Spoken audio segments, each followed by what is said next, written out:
कुछ एक छोटी सी बात मैं आपसे पूछना चाहूँगा, छोटे छोटे 2-3 चीज़ें एक साथ अगर रखना चाहूँ कि सबसे बड़ा टेक अवे आप इस मिशन का क्या देखते हैं? एक बात। दूसरी बात, जो दूसरे इसके पहले के जो मिशंस रहे हैं उसमें और एक्सियम 4 में जो एक्सियम ये जो मिशन है, इसमें क्या कुछ फ़र्क रहा है?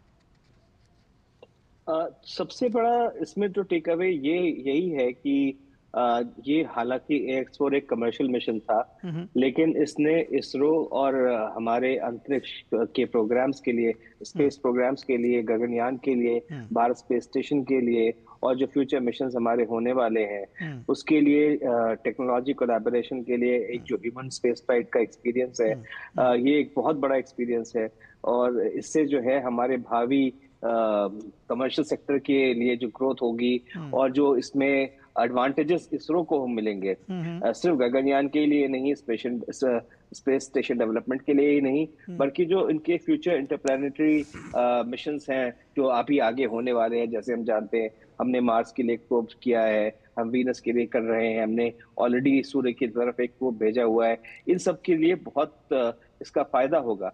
और एक सबसे बड़ा टेक अवे ये है कि फैल्कन के मिशन तो पहले भी गए हैं, हुँ, लेकिन ये एक्सियोम का जो मिशन था, हुँ, हुँ, ये एक एक्सियोम का मिशन हमारे भारत के एक एस्ट्रोनॉट को लेकर के गया है।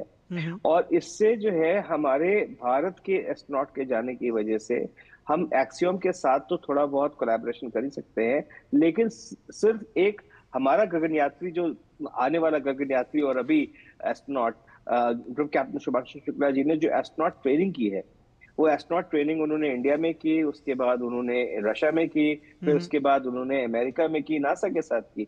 तो हुँ, आई थिंक जहां तक एक एस्ट्रोनॉट की ट्रेनिंग है वो हाईली ट्रेंड इस समय है। हुँ, और हुँ, उन्होंने जो जो एस्ट्रोनॉट ट्रेनिंग के प्रोटोकॉल्स हैं, जो मिशन प्लानिंग में होता है, जो सपोर्ट सिस्टम्स होते हैं हुँ, और जो कैसे कमर्शियल क्रू काम करता है और कैसे जाकर के स्पेस स्टेशन में की जो ऑपरेशनल नॉलेज है, ये हुँ, ऑपरेशन नॉलेज का जो कंप्लीट जो एक बेस बन गया है, हुँ, वो हुँ, हमें भारत के लिए फ्यूचर क्रूड मिशन के अलावा ही इसके जो इंटरप्लैनेटरी मिशंस हैं और जो हमारे आगे के स्पेस हैबिटेट बनाने का मिशन है, जैसे कि मैक्रो एल्गी का रिसर्च था और ये अभी मेथी उगाने का कोई रिसर्च था।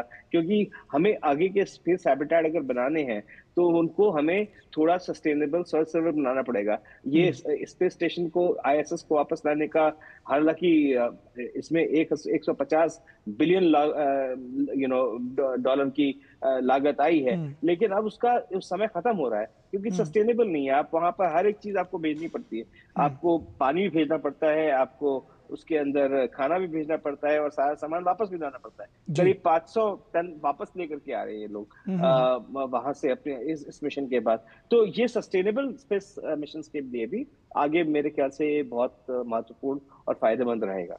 जी, निश्चित